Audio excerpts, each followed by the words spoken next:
Hi everyone, welcome back to another video. In today's grade 12 physical sciences lesson, we're going to continue with the topic of momentum.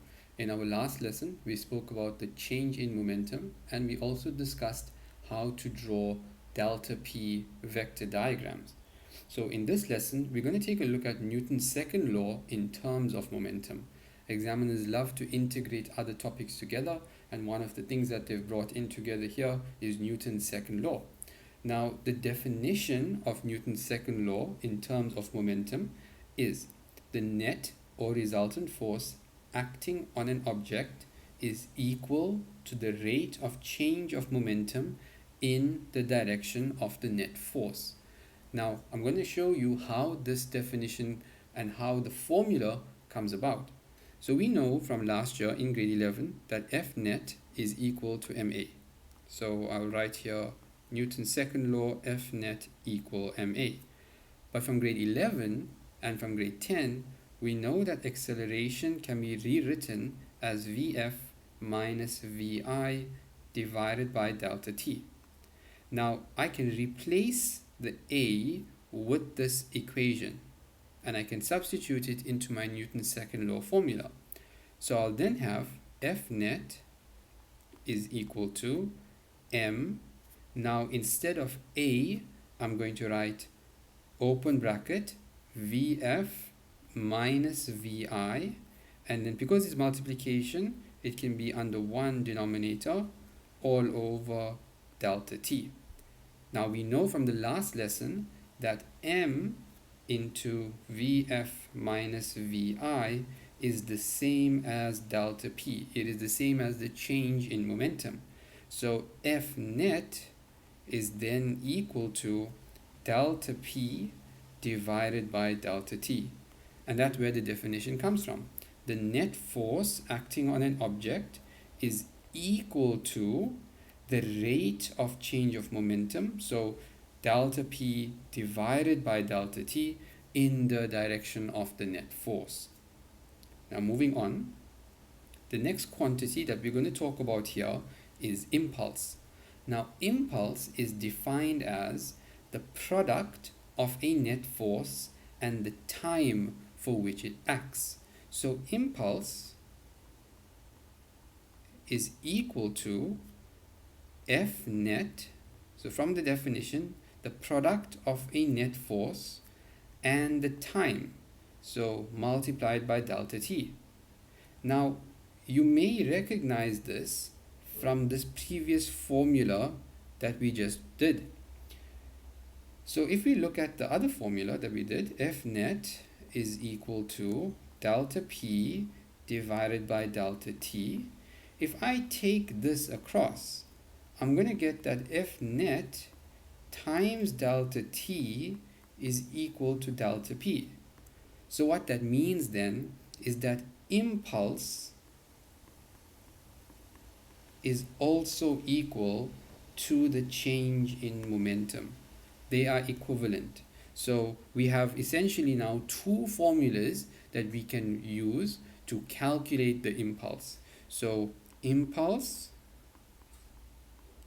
is also equal to delta P. So this is equation 1 and this is equation 2.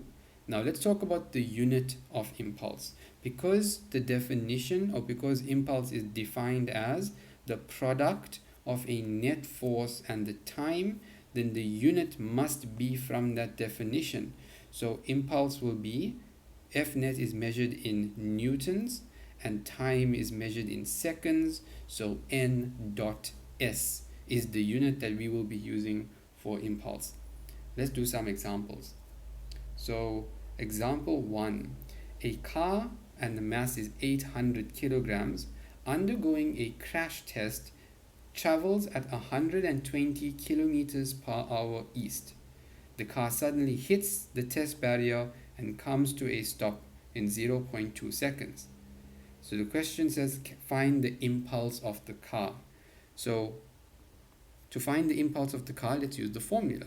So impulse is equal to F net multiplied by delta t. Now we only know the delta t, we don't know the F net. So that means that we need to use the other equation for impulse. Remember that impulse is also equal to the change in momentum. Now, if I look at the information that I've been given, I know the mass of this car is 800. I know the VI, the initial velocity, though I do need to convert it. So it will be 120 divided by 3,6, which is equal to 33,33 recurring. I know the VF, the car is stopping, so the VF is 0. And that's enough to calculate the change in momentum and then the impulse. So I can use this form. So that's equal to the mass, which is 800, open bracket, the final velocity is 0, minus the initial velocity, which is 33,33, and that's going to equal minus 26,666,67. Now remember that the VI is in an easterly direction. So that means that this answer is east. Now we can't leave our answer like this. We need to put the unit. So impulse is n dot s. And the second thing we need to do is make sure that our answer is positive. So the negative becomes a positive because impulse is a vector as well.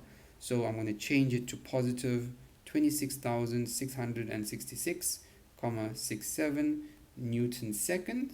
And if I change the sign, I must change the direction. So this is going to be west. Let's take a look at number 2. Find the net force that acts on the car during the crash. So if I want the net force, it means I can use the first formula. So impulse is equal to F net multiplied by delta t. We know the contact time is 0,2 and we know the impulse. So 26,666,67 is equal to F net multiplied by 0,2. That means F net is going to equal 133.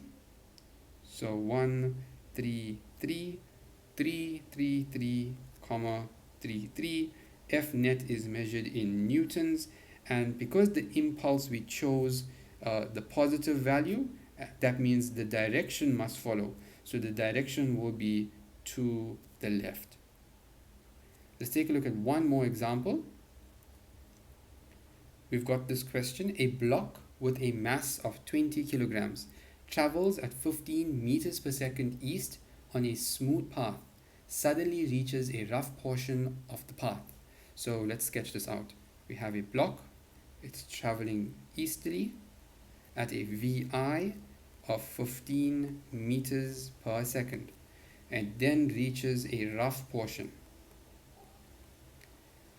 The block slows down to 8 meters per second. So here's my block now.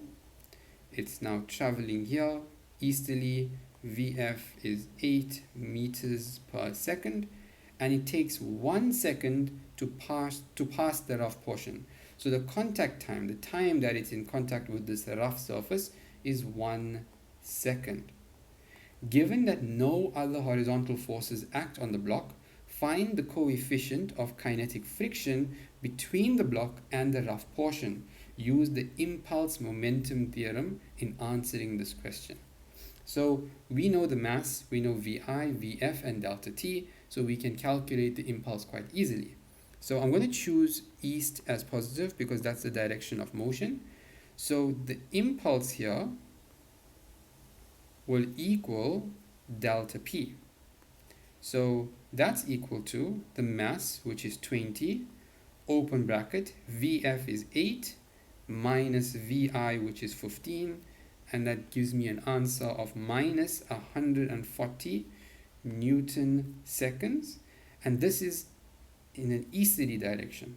Now impulse is a vector, so we change the answer to positive, so positive 140 Newton seconds, and we change the direction. So that's going to be in a westerly direction. Now we need to work out the F net. So if I know the impulse and I know the contact time, I can work out F net.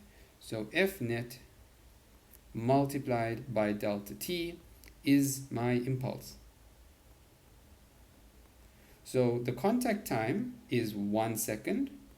So the F net multiplied by 1 is equal to the impulse. So the impulse I'm taking as 140. That means the F net is equal to 140 newtons. And since I've chosen the positive 140, when I substituted here, then the direction will also be, it also needs to be taken. So this is going to be in a westerly direction. So they want us to calculate the coefficient of kinetic friction. So let's draw a free body diagram. If I draw a free body diagram of the forces acting on this block, there's going to be the gravity, so force of gravity. Then there's going to be the normal force. And there's going to be friction, which is slowing this object down, so friction. Now we know that the normal force is going to equal the force of gravity because the object isn't moving up or down, it's only moving left and right. That means that the F net must be the friction force. And further, they tell us that there are no other horizontal forces acting on it. So F net is going to equal the frictional force, which is going to be 140 newtons. Now, if I know the friction, I can work out the coefficient.